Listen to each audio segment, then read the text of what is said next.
Sir वैसे अब इसहाक डार साहब वापस आ रहे हैं तो आवाम जो बेचारी आटा चीनी से भी बेहाल हो चुकी है, तो क्या वो दोबारा उस हम सिलसिले पर आ रहे हैं कि चलें हीरे छोड़े सोना कुछ खरीद तो सकेंगे, नहीं खरीद सकेंगे? शाहिद हसन सिद्दीकी साहब प्रोग्राम डॉलर तो नीचे आ गया ना, डॉलर नीचे आया। सर वो आके ऐसा क्या करेंगे, कौन सी ऐसी कुंजी, और अगर आके कर लेते तो फिर 2013 से लेकर 2018 तक की जो उनकी परफॉर्मेंस है वो सामने है। और यकीनी 2013 में जब मईशत मिली थी उस वक्त भी दिगर दो हालात थे, लोड शेडिंग का इशू था, लॉ एंड ऑर्डर की देख लें कि कितनी वो ज्यादा दहशतगर्दी का आलम था पूरे मुल्क में, जो वाकयात होते थे वो उन तमाम चीजों के रोकथाम उन पर पैसा भी लगा।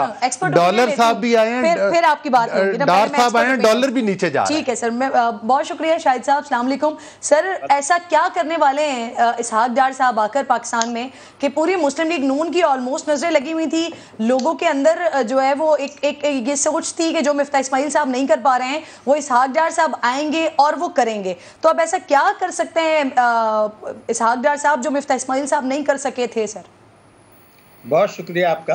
पहले तो यह है कि अपने तजर्बे की रोशनी में इसहाक डार साहब इकनॉमी जो पहले ही तबाहाल बर्बाद है, पहले इमरान खान साहब ने की थी, उसके बाद डिटोरिएट होती रही, वो अपने तजर्बे की रोशनी में इसको ज़्यादा बेहतर तरीके से मैनेज करेंगे और इसको बेहतर तरीके से अपनी कारकर्दगी को प्रोजेक्ट करेंगे आवाम के सामने भी और दुनिया के सामने भी। ये उनके पास एक आर्ट आता है।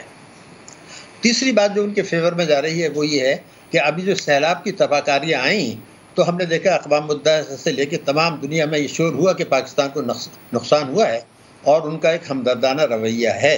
तो उसकी लेकिन उनमें ये सलाहियत है इसहाक डार साहब में कि जो ये हमदर्दाना रवैया है उससे फ़ायदा उठा के नंबर एक जो बैरूनी कर्जे हैं उनकी रिस्ट्रक्चरिंग करा लें, नंबर एक जो आलमी बैंक कर्जे दे रहा है प्रोजेक्ट्स के लिए वो उनसे इजाज़त लेके उसको रिहेबिलिटेशन के लिए और रिलीफ के लिए इस्तेमाल करें और IMF से ये कहें जिसमें वो कामयाब हो सकते हैं कि जो पैसे आपने जून तक देने हैं वो अभी हमें दे दें फ़ौरन, क्योंकि हमें पैसों की ज़रूरत है।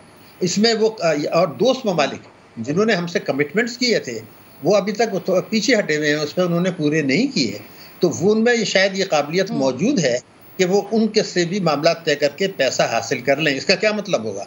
रिजर्व्स आपके बढ़ेंगे और हमारे रुपए की कदर बेहतर होगी जो मसनूई तरीके से सट्टेबाजी करके और स्मगलिंग करके लिए गिराई गई है, सेंटिमेंट्स ख़राब करके, वो अशारियों से नहीं गिरी।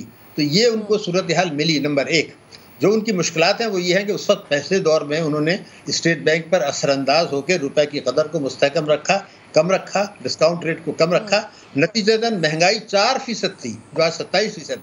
लेकिन अब इमरान खान साहब जाते जाते स्टेट बैंक को खुद मुख्तारी दे गए हैं और स्टेट बैंक ये कहता है market based. Sir state bank तो खुद मुख्तार हो चुका ना, तो ये अब भी मुमकिन हो सकेगा? सर मैं वही आपसे अर्ज कर रहा हूँ कि वो जो उन्होंने फ़ायदा उठाया था इस वक्त वो स्टेट बैंक पर असरअंदाज नहीं हो सकेंगे रुपए की कदर को कम करने के लिए और डिस्काउंट रेट को कम रखने के लिए।